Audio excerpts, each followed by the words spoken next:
लंबी ताखिर के बाद आखिरकार कर्नाटक वक्फ बोर्ड को नया चेयरमैन मिल गया है। आज हुए इंतखाब के बाद मौलाना शफी सादी ने नए चेयरमैन के तौर पर जायजा लिया। कड़े मुकाबले के दौरान जहां नव मुंतखब चेयरमैन सादी को 6 वोट मिले, जबकि उनके मुकाबले एडवोकेट आसिफ अली को 4 वोट हासिल हुए। मौलाना शफी सादी के चेयरमैन बनने के बाद उन्हें मुबारकबाद देने वालों का तांता लग रहा है।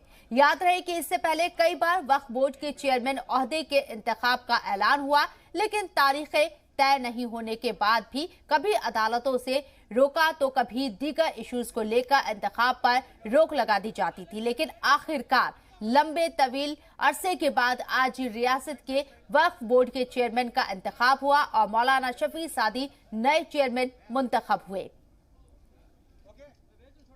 ये शायद पहली मर्तबा है कि औकाफ का सदर एक ऐसा इंसान बना है, क्योंकि ये खालिस मजहबी इदारा है औकाफ।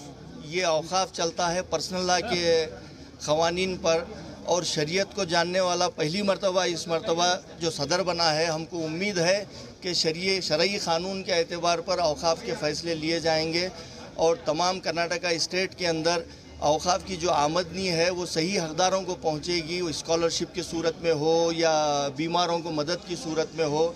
और कई ऐसे औकाफी इदारे हैं जिसे डेवलप करना है। मुझे उम्मीद है शाफी सईदी साहब के हाथों से अल्लाह ताला वो काम लेगा। मैं मुबारकबाद देता हूँ। एक सही शरीयत को जानने वाला एक आलिम आदमी पहली मर्तबा वक्फ बोर्ड का चेयरमैन बना है।